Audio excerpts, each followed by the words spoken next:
might know and go. No, Wave it's the finger. correct. No, Go. we're I'm sorry. Everything rhymes at this hour.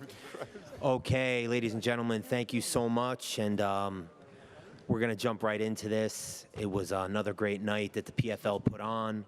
All of our world-class fighters delivered. And, first and foremost, we want to thank them, the greatest fighters in the world. Tremendous battles today with Chris Wade really showing up and showing why this season format works. It's all about the fighter. It's you win in advance, you lose and go home. And Chris Wade, big victory. A lot of hype around that fight, and he made Long Island very proud tonight. Of course, Antonio Carlo Jr. had a 3-round war and, delivered like he always does. Fan favorite without a doubt, so congratulations, unbelievable fight. And then, of course, Martin Hamlet, he was, throughout this entire week, he's been splashed all over the media in Norway. I know everybody was real proud. He made his country proud tonight. And it sets up unbelievable championship matchups on October 27th. So we're going to get into that a little bit in more detail. But some of the recaps, this ends our playoffs. And it's really been something special for the Professional Fighters League and, of course, our partner ESPN and Seminole Hard Rock. It's proven why the PFL has the greatest fighters in the world. We have the greatest format. We have a true season format. Every fight counts. Every fight matters. And our athletes bring the best every time they step into our cage because of that season format, and it's all up to them. And the championship is going to show that. It's the greatest night in mixed martial arts. We crowned 6 world champions, $6 million prizes, and it means everything. It's one of the greatest titles in sports. To recap some of what happened in these past playoffs, you saw Kayla Harrison deliver once again and really show why she's considered the greatest fighter out there today, pound for pound. And she should be on every pound-for-pound list that there is. There's no question she's the best out there, and she has a very game opponent when she steps back into the cage, and I know all eyes will be on her.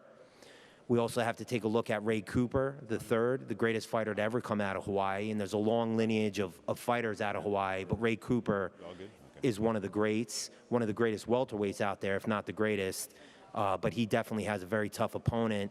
And he's going to be looking to seek revenge when it comes to the championship on October 27th against Magomed Karamov. So that's going to be a fight that I know everybody's really looking to, zoom in on and take a look at, because it's going to be a 3-round war, I'm sure.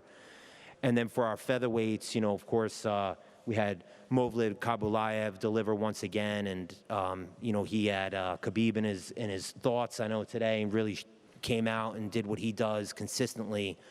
But he has, a very, very tough opponent in Chris Wade. So that's going to be something that I know people around the world are going to be looking forward to. And, for this season and our playoffs, it has been the strongest ratings on ESPN. Our ratings have been absolutely astronomical. Not only are we on ESPN Linear, we're on ESPN Plus because of the unbelievable content that we have, the unbelievable athletes that we have. So we simulcast all of our events. Our ratings have truly been astronomical, and it's a testament to the PFL and where we've come and where we're going, because the reality is we're just getting started. To follow that up, our social media metrics have been astronomical in every respect. I mean, anytime you go online, whether it be TikTok, Facebook, Twitter, etc., social media is blowing up for PFL content. So that's really been an awesome strong point that's come out of the playoffs and the regular season, and I'm sure it's going to carry into the championship. Some of the things we've rolled out for the playoffs and the regular season, in addition to strike speed, we've rolled out kick speed. We introduced a ghost cam, so you get the greatest angles in mixed martial arts, where you're going right through the cage and getting unbelievable angles, and it's bringing the fans closer and closer to the action, and that's something very unique with the PFL. We have the best production in this sport, and in sports, we're really making a name for ourselves with our use of technology and all the things that we have going on there. So that's been a really exciting moment for our organization. And I just want to, of course, give a shout out to all of our sponsors.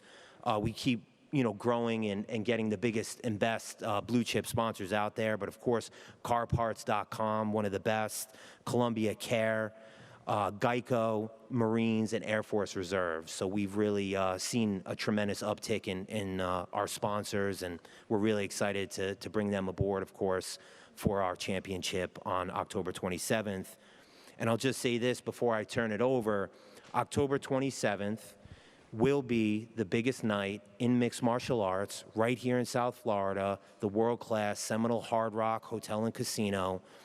6 world championships, the greatest fighters in the world, $6 million prizes, but most important, you get to call yourself a champion if you win, and that title is one of the greatest titles in all of sports. So we're really looking forward to being back. We want to thank the media, of course, has come out in a huge, huge way. We've been all over the globe. We're broadcast in 165 countries. We're getting coverage from all over the world, and of course, right here in South Florida. So October 27th, I'll say one last thing, and that's the return of the GWOAT. She'll be headlining on October 27th, so we're really looking forward to that. And with that, I want to hand it over to one of the greatest to ever do it, a tremendous legend in the cage and outside of the cage, the president of fighter operations, none other than the man, the myth, the legend, Ray Sefo.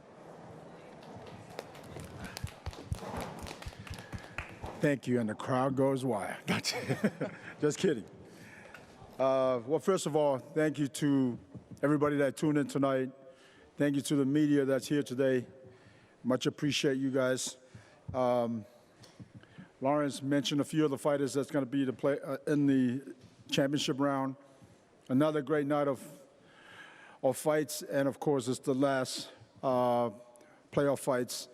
And now we have all our 6, or should I say 12 finalists that will be in the finals. So the 155 division, 155 division for men will be Raoush Manfield versus Loic Rashubov. Welterweights is Ray Cooper versus Magomed Kilimov. The women's lightweight is Kayla Harrison versus Taylor Crudado. The men's heavyweight, Bruno Capoloza versus Ante Delir. And of course, tonight, our light heavyweight finalist is Antonio Carlos Jr., which fought a great fight tonight. And of course, Martin Hamlet, who just made Norway proud. And then our featherweight, last but not least, Chris Swade versus Mavlik Kabulaev. I mean, all these guys fought well tonight. I think it's going to be an amazing finals. And like Lawrence said, it's the biggest night of MMA in terms of championships, 6 world titles, $6 million on the line. And if you haven't got your tickets yet, yes, the tickets are on sale. You'll find it, I think, yeah, it's Ticketmaster.com. So get your tickets. And for those who won't be joining us, obviously, make sure you tune in on Fight Night, October 27th, and enjoy the championship, the PFL championship that night. With that, I'll hand it over for questions. Thank you. Darnell Giovanni, Mystic Black here. First of all, congratulations to the victors tonight. Chris, I want to start with you. When I saw you here on Wednesday, you weren't too emotional before the fight, but as soon as you got that victory tonight, all the emotions came out. Was that because everything Bubba said before the fight? Yeah, he's one of the more flamboyant fighters that we've seen in the PFL, and he kind of turned a lot of the interviews that I had throughout the lead up to the fight into a personal thing, and I was just genuinely being confident in myself and trying to answer the questions as best I could. So when he said in the presser before that he was going to knock my head off and, come across the cage and punch me right in the mouth, I decided, for my daughter, when I left for this fight, I sat in the car with her, and we got teared up, and I promised her that I would win this fight, and there was no stopping me. Hey, just to add to that, sorry, I didn't mean to cut you off, but when I talked to Chris before finalizing who the roster is going to be, Chris says to me, I promise you, if you give me this opportunity, I'm going to win that championship. And so far, he's proving everything right. And so it's going to be a great night of fights for sure, come October 27th. And Chris, now you have Movlid in the final. Do you feel like it's going to be the same kind of, grappler versus grappler matchup? Well, first of all, I have a ton of respect for Movlid and the entire Dagestani fighting team and just everyone that comes out of there. If you've heard me give interviews before, they are some of the toughest people that walk the face of the earth. So I know that it's going to take everything that I have, but I'm prepared to give everything that I have. And for Antonio, there wasn't a crowd here, but you had a lot of supporters here. Did that feel like one of the biggest fights you've had ever since your UFC days? Yeah, definitely, man. It was a really tough fight, I knew that's what I would find in a fight against Sordi. I know how tough he is, how hard he punched. So, yeah, it was great, having the support. I live here in Florida. I train at American Top Team, so I have a lot of friends here. Giving the sports and the energy was just great. And for Marcin, unfortunately, the fight ended with an injury to Cesar. Were you satisfied with that victory? Did you wish it could have happened a different way? Yeah, of course. To finish a fight with when the guy is not injured is the best thing, of course.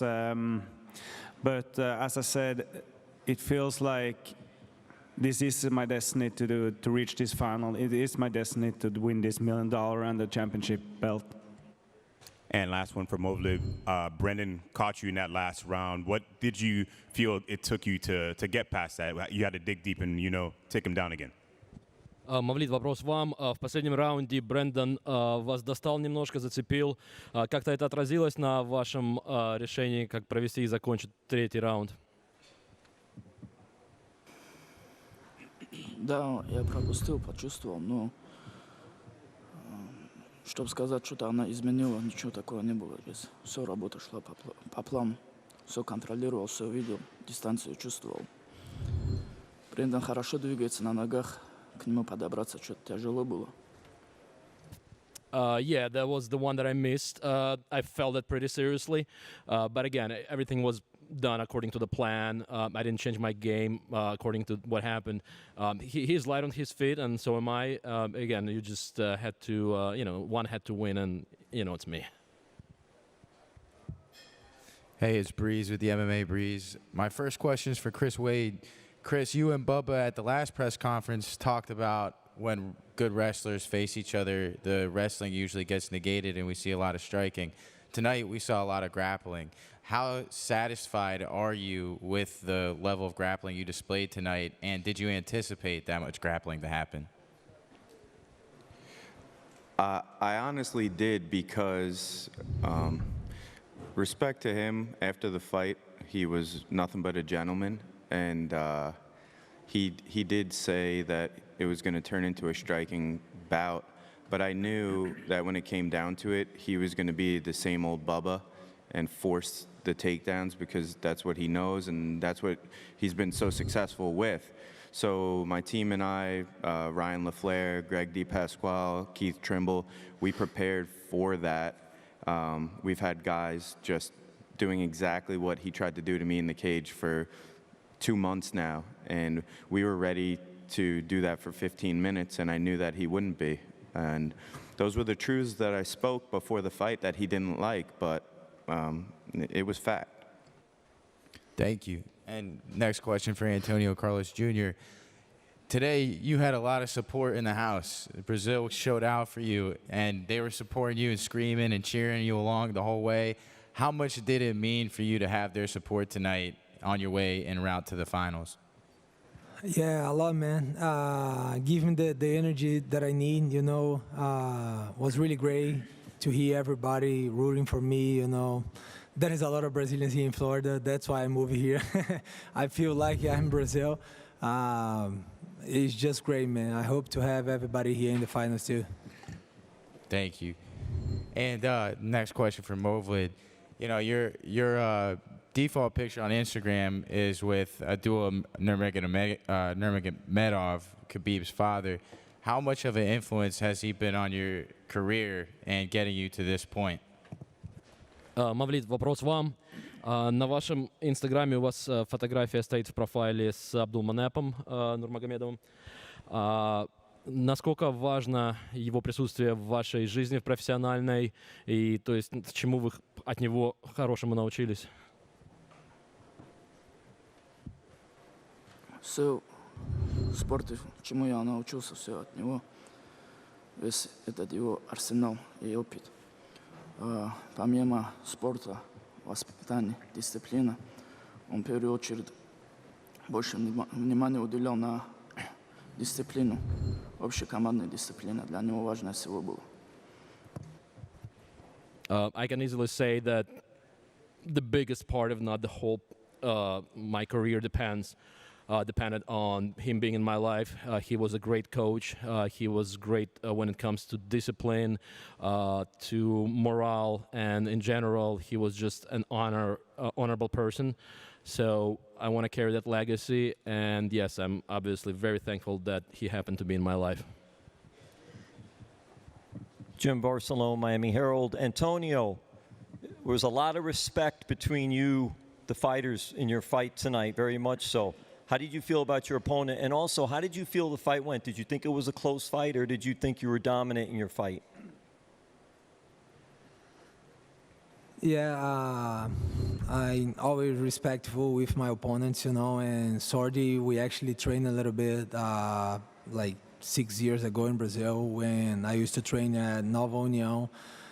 And I think it was a really great fight, you know. I didn't expect less than that. I knew how tough he is, you know. He's a former champion. And I knew I wouldn't find anything easy. I think it was like pretty back and forth, but I think I won the rounds pretty well. Thank you. And Chris, for you, I was curious because you went in there and you did what you wanted to do. Are you able to share with us what you said? Because your emotions really were in there right at the end of the fight, and you were just standing over him, and it looked like you were saying something to him. And I just wondered if you were able to share that with us. I told him that I'm a bad man. Thank you. And lastly, for Ray, were you able to talk to Cesar afterwards? And is there any update even at this point of how he's doing or what might have happened with his leg? Yeah, it wasn't until after he had been taken away that I found out from one of my staff that apparently it was an injury throughout camp, and he did have therapy throughout, and he said that he was fine, and obviously he was medically cleared to fight. But you know, it's one of these things when you're in camp and you're kind of babying that injury, but when you're in here, it's 100 miles an hour, and of course, he thought that it was okay, and I think he's torn his hamstring from his knee upwards, I believe. So, yeah, obviously we saw, you know, what happened, but that's kind of like what I was told after the fact. Chris, congratulations. This is your first time making it past the semifinals. How do you balance celebrating this achievement with preparing for your first PFL championship? Yeah, it's the first time. Third time was a charm, but there's really not going to be too much celebrating. We got another fight in 8 weeks, and we're going to fly back home. We're going to spend the weekend with my family and with my team, and then I'll be back in the gym on Monday. I'm completely committed to, like I said in my interviews, it's not just the money, it's the title, it's my legacy, and I'm out to prove that I'm one of the best featherweights in the world, and that's what I'm focused on. And Lauren, you mentioned Clarissa was going to be headlining the October championship. What differences can we expect to see from her in October versus what she did in her first PFL fight? You know, thanks for the question. You know, I'm not really sure, but I can tell you that, you know, Clarissa Shields is an icon. You know, she transcends sports.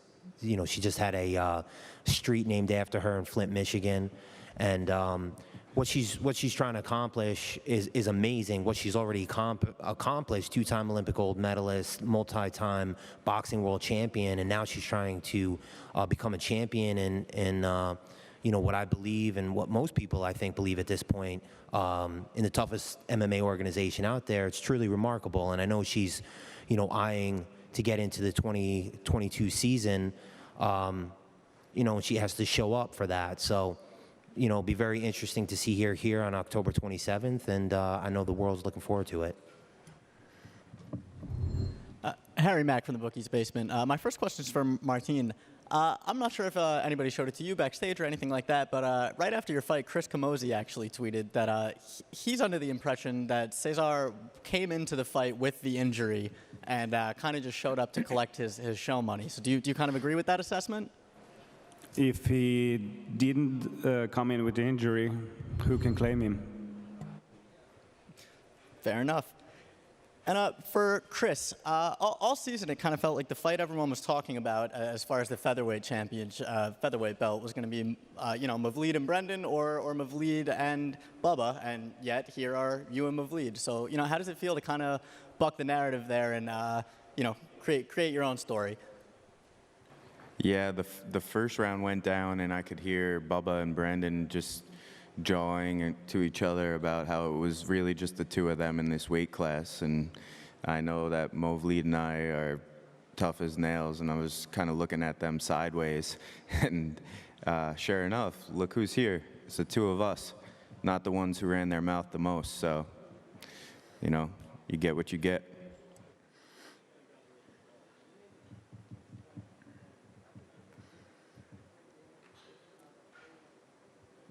Something's happening to the mic.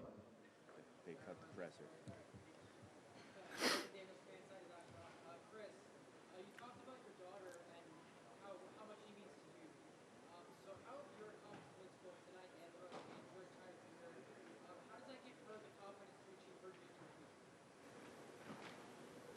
Well, she's only a 7-year-old little girl right now, but I can tell you that she's in the gym with her dad all the time. I try to gently introduce her to this sport, and I bring her to Long Island MMA in Farmingdale, and I bring her to our location that we own together in Islip, and I let her just naturally get an understanding for all of MMA, because I feel that MMA makes every person better. And it's not that I want her to fight or anything like that necessarily, although she is getting good at an early age, but I want to teach her to be able to be tough when times are tough. And I hope that, you know, she sees that and that I'm setting a good example for her.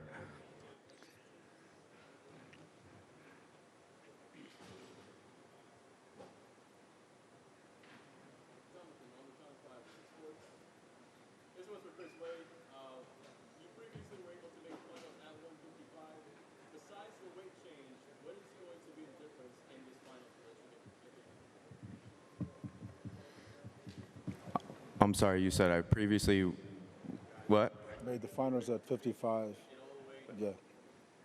Well, I made the semifinals twice at 55, but the difference is, like I said in the presser, is pain makes you grow, and sometimes I've learned in this sport that it's a business, and I've always been fairly successful, but there's been times where I've experienced a lot of rejection, and it hurts, and that has led me to be the competitor that I am now, and I think that it's those things in life that make you a champion, and that make you either grow or fold, and I'm growing, and I'm proud of that.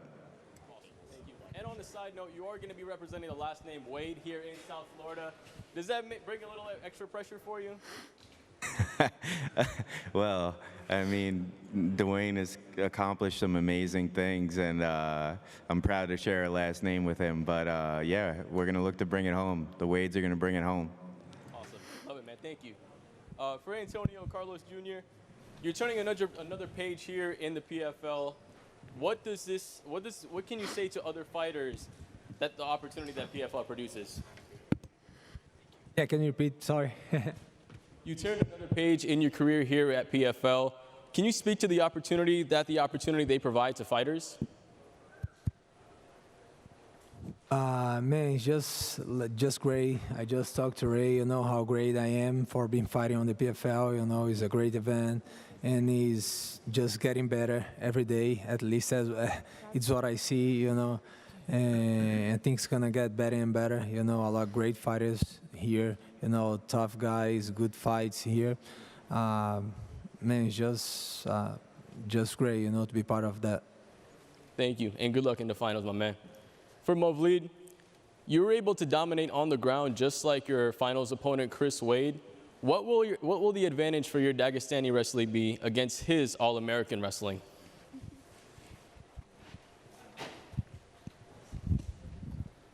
Мавлид, вопрос вам. Вы так же, как и Крис, хорошо в борьбе себя показали. Как вы думаете, в чем заключается разница подхода дагестанского к борьбе и, может быть, американского подхода? Есть ли какая-то разница, которую вы определенно видите?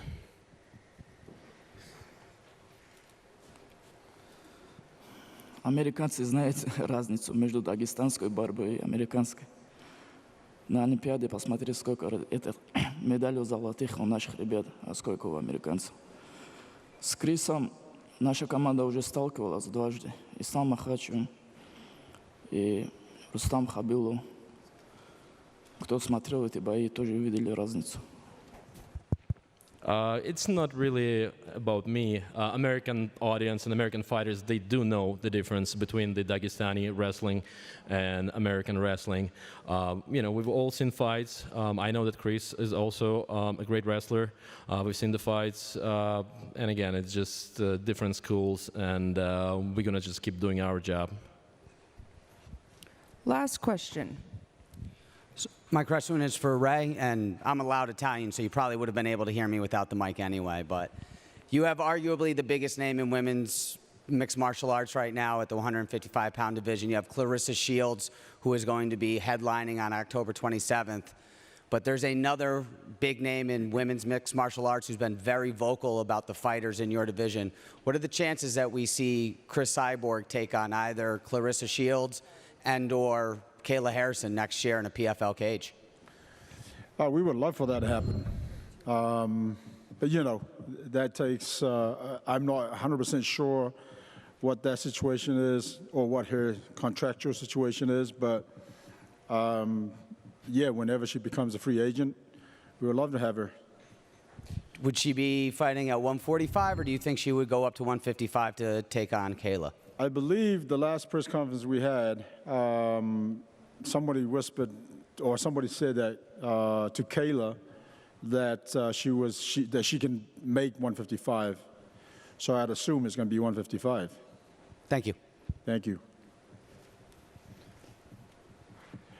Well, to everybody, thank you again. To everybody around the world, thank you for tuning in. Love you. And we'll see you on October 27th for the championship. Thank you.